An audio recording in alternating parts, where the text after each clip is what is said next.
So good afternoon, everybody, and very, very warm welcome to all of you. Delighted to see you here. I'm going to have a chat this afternoon with Lyndsey Simpson of 55 Redefined. Don't forget that we're going to have breakout groups after about a half an hour, and to ask any questions that you've got, make sure that you put those into the chat function so that Emily can pick those up, and then at the end of the session that I have with after we've done the breakout group, so we can ask Lyndsey those questions directly on your behalf. So don't forget that that's how it works. So Lyndsey Simpson of 55 Redefined. This is a company that she set up only 6 months ago, so it's quite new, which is quite exciting. And I've written down here what her mission statement is, which I rather like. It certainly chimes with a lot of what I believe and feel. She wants to change the world by removing the cliches and stereotypes of being older. So I think we can all get behind that concept, and I want to hear a lot more about what she means by that. So over to you, Lyndsey. Tell us what 55 Redefined is and why you decided to launch this website 6 months ago. Thank you, Tricia, and hi everybody. Lovely to see you all.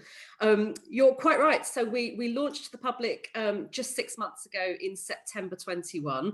It did take a year in the build before that. So as a business, we were busily kind of building the platform, hiring the team, and building that proposition. But ultimately, what we're trying to do is be everybody, and I mean everybody, male, female, non-specific, over 50s, their best friend, their guide, their partner for all life's decisions. So we support them in careers and changing jobs, reskilling, finding work, setting up a business, through to accessing finance and getting a mortgage or a loan or advice, right the way through to legal. So this age group is unfortunately the peak age group for divorce in the UK. So there's lots of legal things going on. And then right the way into lifestyle. So everything from booking holidays, keeping fit, focusing on nutrition. But as Tricia quite rightly pointed out, all of that in a aspirational, positive, exciting way, where we don't focus on funeral plans and stare aids and hearing loss and all of the typical cliches that are targeted this group, and instead we focus on all of the exciting things and changes that people can choose to do in this kind of brand new phase of life, really, which it is. This is the first generation that are kind of between 50 and 75 that are experiencing longer, healthier lives than they ever would have imagined, or their parents' generation could have ever happened to experience. And so we want to celebrate that, and that's what we're about, Tricia. Excellent. And I like the fact that you called it 55 Redefined, because I think redefinition is absolutely what's needed. There's a lot of sort of historical tropes about what it means to age, and they're very much associated with our parents and grandparents' generation. I think we as a generation are aging very differently, and our needs are very different. And I think it's very interesting what you're doing. You told me this morning that having launched this over sort of umbrella site for 55 Redefined, you're now going to split it into 3.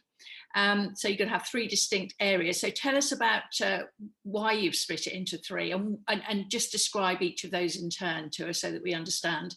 Of course. So yeah, when we launched, we made 2 assumptions about our consumer audience.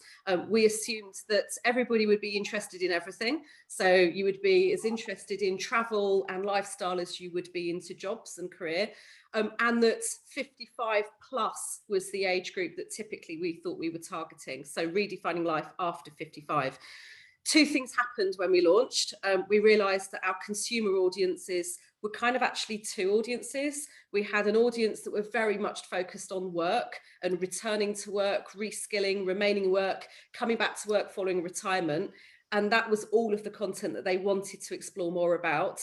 And then the customers of ours that were more into the lifestyle categories, so travel, sport, fitness, beauty, and they very rarely looked at the jobs content. So part of the split is to separate life. So that will become a new website called Life Redefined, which is where we'll house all this, wonderful brands like yourself, Tricia, through to great travel and beauty and fashion and really just inspiration about life in general. And then we've created Jobs Redefined, which is a very clear jobs board for over 50s. So where you can actually search and apply for jobs, and all of the employers that are posting roles on that job board want applications from over 50s.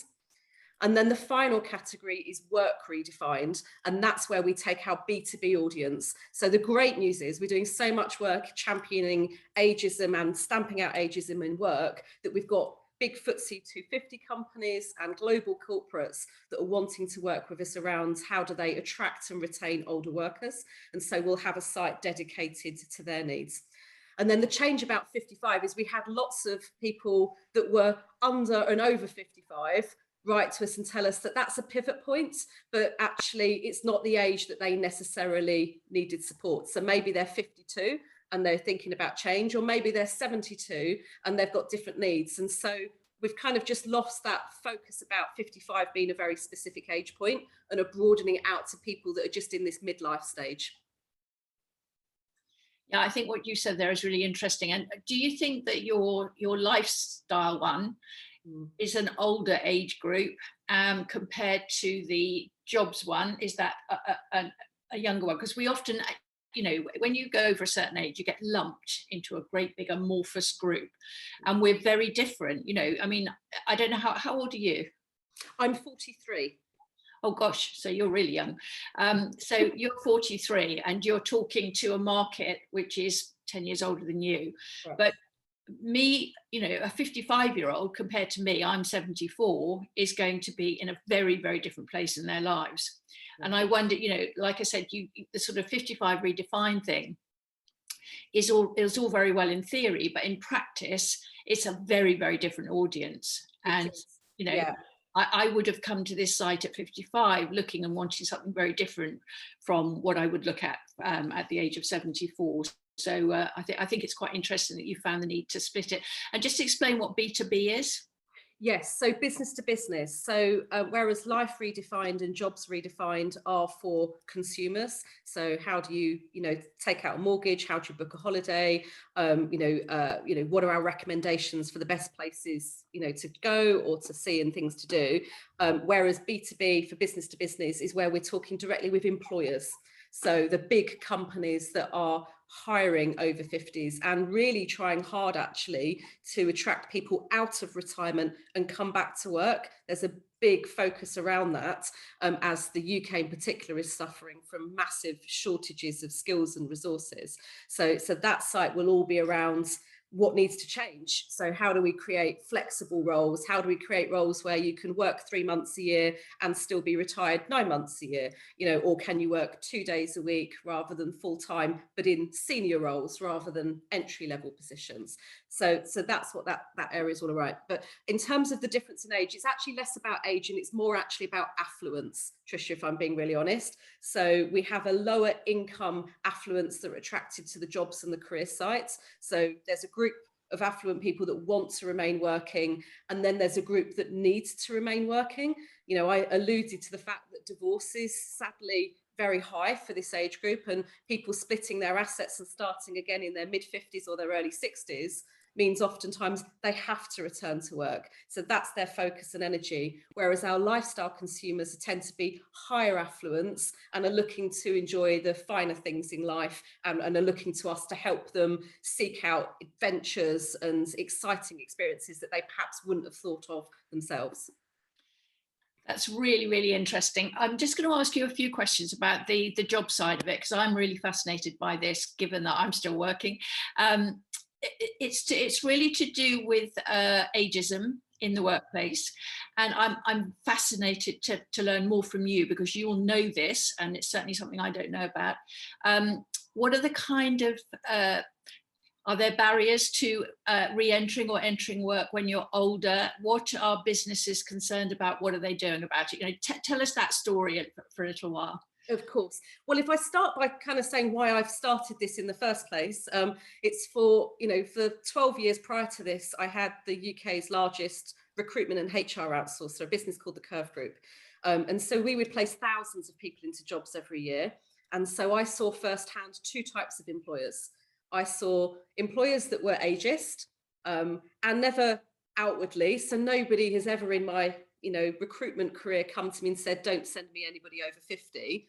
but in every other way and shape, they would say, I want up and coming talent, somebody who's not at the top of their game, somebody who's very moldable. So we'd get lots of descriptives that basically said, don't send me anybody over 45. But then equally, we had a group of employers that were desperately seeking experienced, skilled workers. So banks that needed people that worked in banking in the 90s that could interpret the case files and see if there'd been mis-sells. Fintech, new technology companies that needed to integrate their young technology with financial services, and thus need people that built the technology 30, 40 years ago to help them integrate it. And there's just no marketplace for accessing older workers. So because you can't select on age, and for the last 10 plus years, date of births have been removed from CVs, it's very difficult actually to proactively go after this age group. So that was kind of why I set it up, and I had an experience where accessing this older age group, I hired 400 people out of retirement. And it was almost a 1-in-1 hit rate of people wanting to return to work. And their argument was, you know, when they retired in perhaps their mid or late 50s, that was their badge of honor. That's what they thought they wanted in life. That was their measure of success. And 2-3 years into retirement, they changed their mind. They got bored, they got monotonous, and they wanted to occupy their brain, and they wanted to give back, they wanted to volunteer, they wanted to work. They just didn't want to perhaps be the CEO and go for the thrusting career. They wanted a different type of work.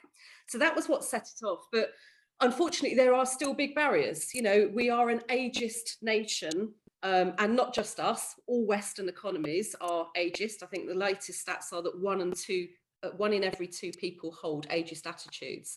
And the big reasons we hear when we survey the audience to understand what's stopping them hiring older workers, the first is health. So there is a stereotype and a misinformation around the fact that if you're over 50, you're more likely to get ill.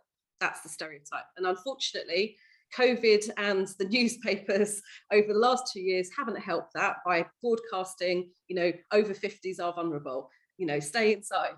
And what we try to do is dispel that myth and actually share with them the statistics that a worker in their 50s is 200% less likely to take a day off work sick than a worker in their 20s.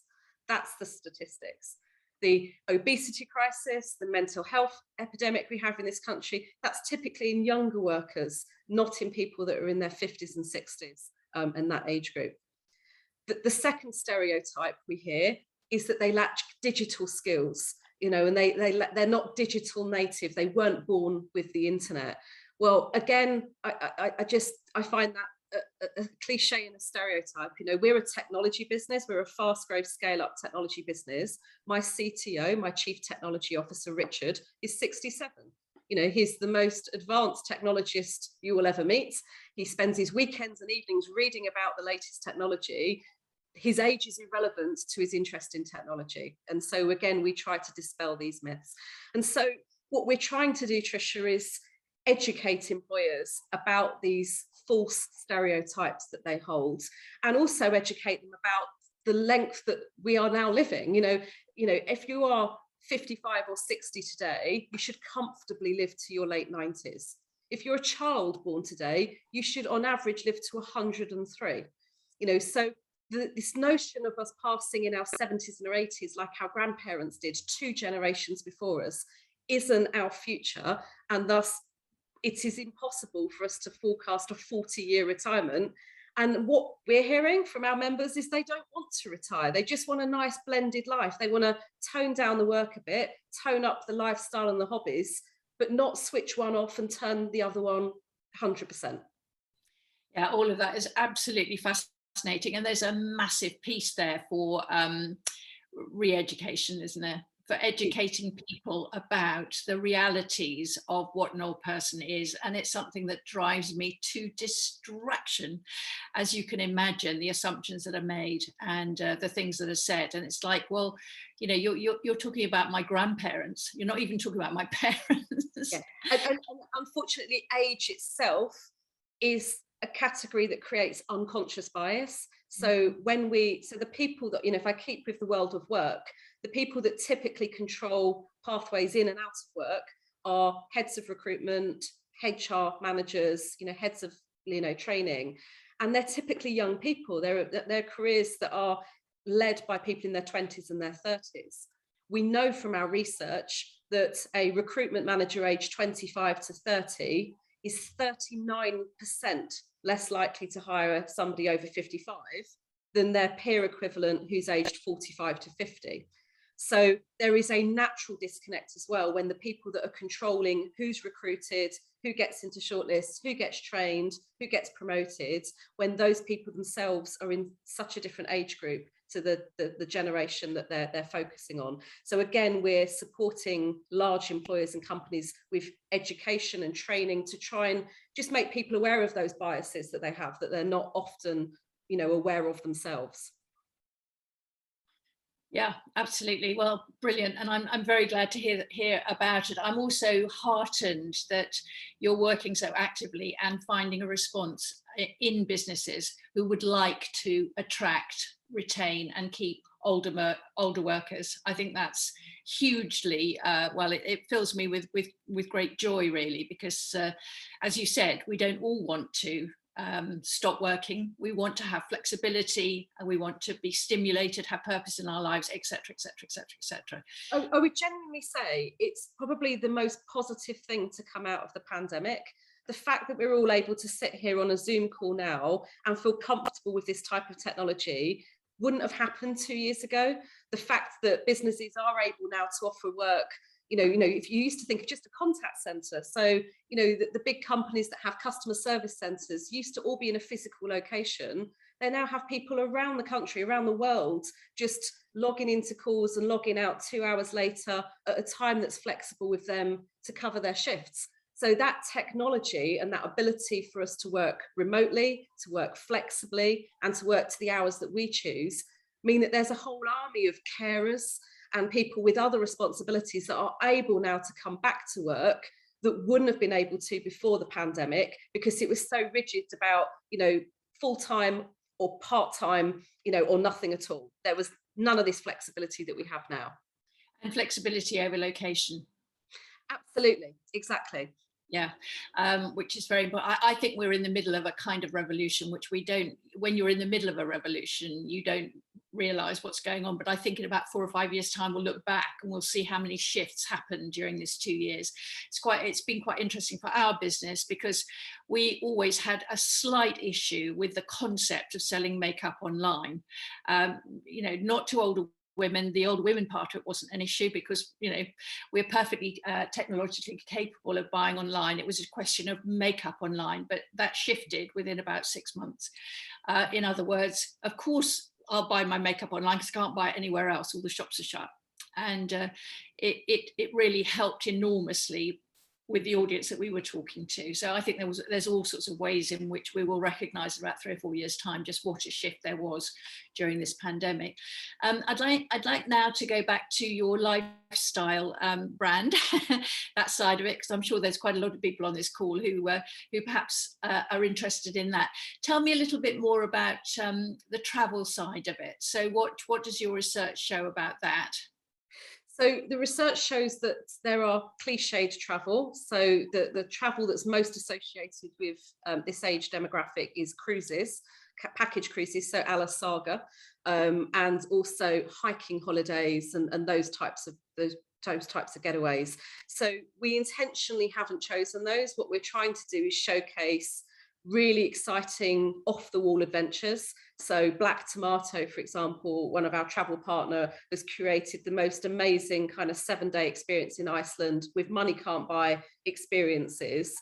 So it's not your just kind of week in the sun package holiday or, jump on a cruise and follow this itinerary, but really individual things. We also find that our male audience are really into their films in this age group. So we try to curate what are the best hotels in Europe that have private cinemas. So you can combine your love of film with visiting a city. We have a great private cinema experience in a lovely boutique hotel. So again, we're just trying to get rid of the cliches and focus on really interesting and exciting destinations and venues that you might not have thought about. And certainly in our experience, the companies that are providing them would never have ordinarily targeted over 50s as their audience for this. That sounds absolutely brilliant. I'm very interested in this whole idea of different forms of travel, because I'm single, and I don't want to go on a cruise because I just feel like I would be out of place on a cruise. But when the pandemic is more thoroughly over, I want to go to some interesting places, and it's really quite difficult to find interesting stuff that I feel is appropriate for me and suits what I want to do. So I'm really interested in all of that. Tell us a little bit more too. You mentioned about divorce and finances. So what, how do you help around that? Yeah, so we did quite a bit of research before we launched to just understand, what do people need help with? And you mentioned earlier, Tricia, that, this age group are lumped into one homogenous mass. And you're quite right. So digitally, so online, Google, for example, they will say you're between the ages of 50 and 75. Therefore, you're interested in funeral plans, giant slippers, zip-up cardigans, and a terrible anorak that you might see at the back of the Sunday papers. And that's the Google view of you. So if you go on any website, your Google adverts, the same ones will follow you around, thinking that's all you want.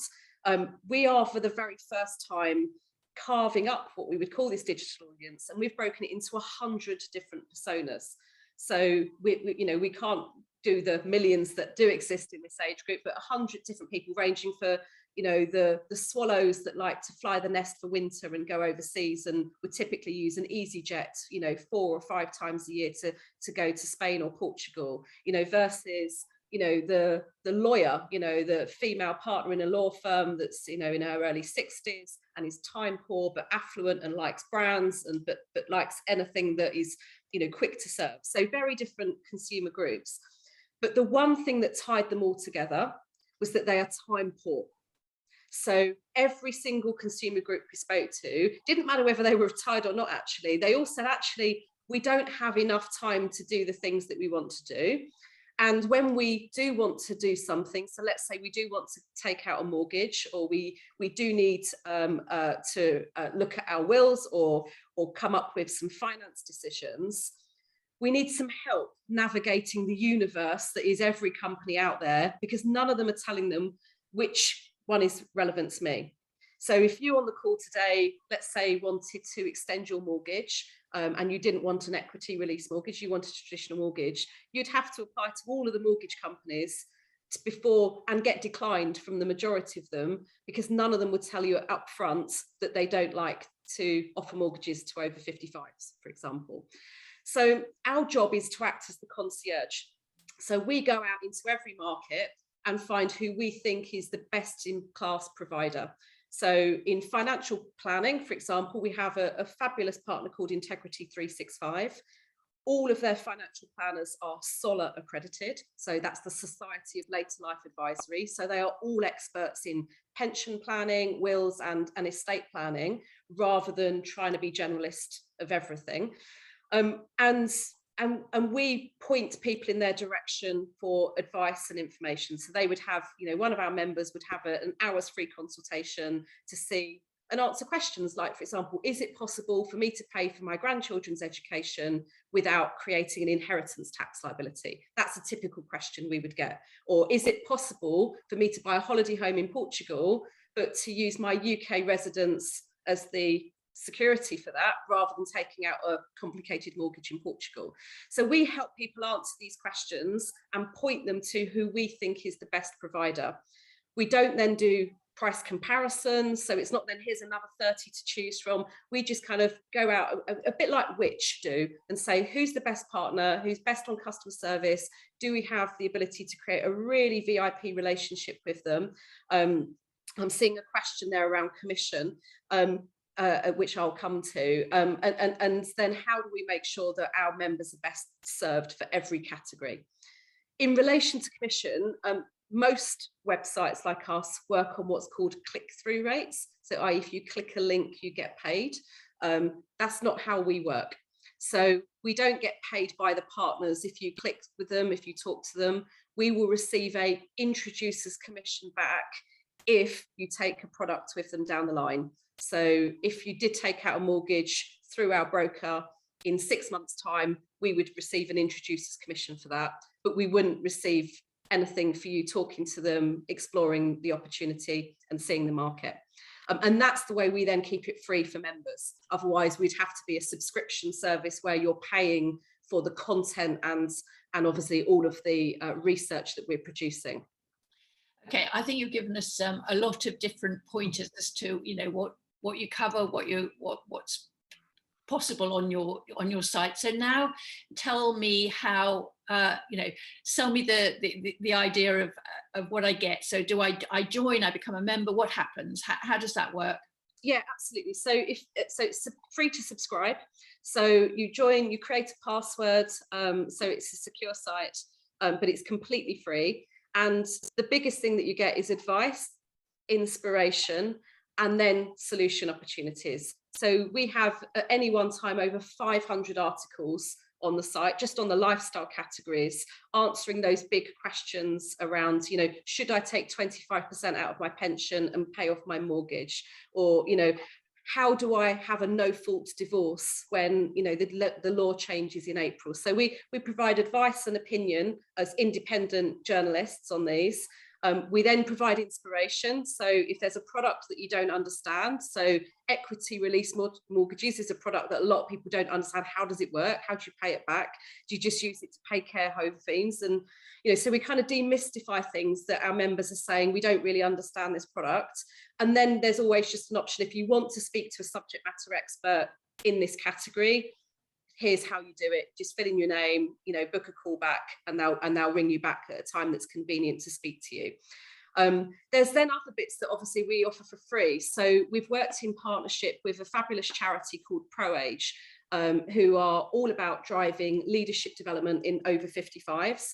And they've helped us build a range of e-learning training courses. So everything from marketing skills to negotiation skills, things that you can use in your personal life as well as at work. And we've made them completely free to members. So these are courses that ordinarily would cost you about £800 per course to complete as an individual, but we've made them free for our subscribers. And then in a similar category, a lot of people that are still in work said that their employer hadn't really invested in their personal development. So we have a provider called CME that provides psychometric assessments. So what are your skills, your strengths, your development areas at work? And again, those types of assessment tools you can complete for free. And then there are a range of discounts. So every month there's different partners that are offering member promotions and money can't buy opportunities. So if you book at this hotel, you'll get this experience that you wouldn't get anywhere else. But it costs you nothing. So as I say, we subsidise through charity support, and also we're a little bit Robin Hoodish. So we take our main income stream comes from the employers that we work with for all of the business to business work that we do around employment. And so we take the revenues from that to enable us to provide all of this content for free to our members. That's really interesting. So you're saying you become a member, that's free, and there is then a resource, which is a huge number of articles and so on, and then targeted support or help or information or knowledge or expertise if you require it, at favourable prices and knowing that you're getting the right experts. Correct. Is that a summary? Exactly. It's this, we have this best partner promise. So as I say, we look at rather than lowest price, we believe in good value. So again, our audience tell us that they appreciate good service. They don't want to make a phone call and wait for 45 minutes to get through to someone. So people value good service. And so we've, as I say, worked with partners there. But a huge amount of content you'll see on our site would just be independent journalism. So where we're talking about the best restaurants or the best hotels, there's often, in most cases, not a link back commercially at all. That's us just responding to the topics that our members are saying, would be great if you could tell me what I could buy my grandkids for their birthday, or would be great if you could do a feature on, the new opening restaurants that are coming out over the next 6 months. And we just produce content around that. Brilliant. Thank you so much, Lyndsey. That was excellent. Let me come to Emily. Have we got any questions in there, Emily, for Lyndsey? So June did ask about volunteering, but I suppose you just covered that. But is that like an avenue that you specifically do, volunteering as part of what you guys do? So we, as I say, there's just that one charity at the moment that we've been supporting with free advertising for bookmark reading, but there are lots of charities out there actually that now do virtual volunteering. We will be having a push as we grow our jobs boards to have both paid and voluntary roles on that jobs board, and we offer charities a 50% discount on everything that we do, so that enables them to kind of post their roles on there. But yeah, if anyone's interested in the bookmark reading piece specifically, let me know and I'll introduce you. But then otherwise, kind of watch our jobs board space over the course of this year, and there'll be more and more volunteering roles that will come through our site. Perfect, thank you. And Eileen asks, how do the companies you deal with get around the law against ageism? And I'm not sure whether that means the companies that you used to deal with or now. So how do they get around? So I'm assuming it's kind of like, you know, how do they be ageist, remain ageist, is my take on it. And the answer is because it's hidden. You know, it's not overt. It's not saying I don't want to hire a black female woman, or, you know, I don't want to hire a man over 60. It's just kind of endemic in this language around practice. So, you know, there was the first case actually that came to Employment Tribunal just the week before Christmas. So, so an employee in the UK successfully sued the civil service for age discrimination because his employer had basically, when he'd made a complaint about something, their reply was, "And when are you going to retire?" And he successfully won the claim because he said, if I'd been in my 30s, you wouldn't have asked me that. You would have dealt with the complaint that I would raised. Instead, you're trying to proactively move me out of the organisation.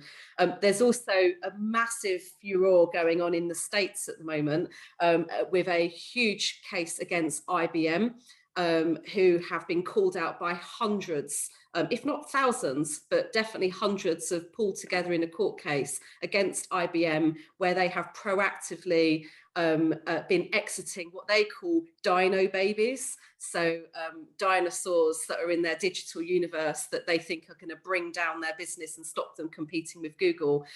So if you Google New York Times article and IBM, you will see some fairly horrifying stories of what's going through the courts in the United States at the moment. The good news for us and what we're doing is all of this is adding wind to our sails. So the more companies that are being called out, so having a huge corporate like IBM called out publicly through the courts, where all of these emails are being brought into the public domain, means that any large corporate in this country now is going to have to check and test that these practices aren't happening on their watch as well, you know, without their support, but happening in the business. And so we are seeing that, and surprisingly, actually, the government and the Office of National Statistics reports around inactive over 50s that are, if you picked up a paper over the weekend, there was lots and lots of coverage over 50s withdrawing from the UK labour market. They're calling it the mass retirement of people withdrawing sooner than they would expect them to. And so there's a lot of commentary, a lot of questions, and a lot of employers that this side of Christmas that perhaps wouldn't have been so focused on it last year are going, we need to take action now because we can't afford to lose this talent. Great, thank you. That actually leads quite well onto our next question, which was, what do you see as the long-term solution to ageism? How are we going to make casually ageist comments and attitudes as unacceptable as racism and sexism is now? Yeah, you're quite right. And, you know, I use that comment around when you're going to retire. And, you know, when I started my career, as I say, I'm 43, but in my 20s, I was often asked, you know, when am I going to have children? That was a question that in my 20s was a thoroughly acceptable question of my employers to ask me so they could plan around it. I mean, clearly you would be a very naive employer these days to ask a woman when are they planning to have children, because you know that you would be sued to death. And we need to get this same attitude around casual ageism. So when are you going to retire? When are you going to make way for the next generation? Not really sure you've got the pace. These type of little casual remarks need to be as unpalatable as those comments were 10, 15 years ago. What we're trying to lobby the government to do is actually extend working lives by 10 years. So recognise that the state pension age is not a suitable age actually for people to retire. They can't afford to retire and have 35 to 40 years of retirement now, as future generations. So we're petitioning for that. But we're also petitioning for the government to create an intervention around 50 to 55, an education intervention that forces employers and individuals to look at their life and plan and say, is this the career I want to stay in? Do I need to reskill and sharpen my skills? What's my relationship and social situation like? What's my financial situation like? How long can I afford to live the life I lead, to what age? And force people to really understand that they are going to live a lot longer than they plan to, and that requires thought earlier to make some changes. Great, thank you. That's all of our questions for today. Thank you very much indeed, Emily. And thank you also, Lyndsey. I think I've really enjoyed this conversation that I've had with you. You've thrown up so many different things, so many different very, very interesting strands of what it means to be an older person living in the world today. And we are very much on the same page in terms of trying to combat what I think of as everyday and very casual ageism. Which is the last ism that seems to be somehow acceptable, and very few people seem to recognise it or call people out on it, which really bugs me, to say the least. But it's been fantastic and fascinating. I think everybody on the call has really, really enjoyed it. So thank you, and pleasure. Good luck with everything, and all power to your elbow, because I think you're really making a difference and really likely to change attitudes, which is what needs to happen. So thank you very much. And on behalf of everybody watching, as I said, we've really enjoyed it. Thanks for coming, everybody. Bye-bye. Thanks.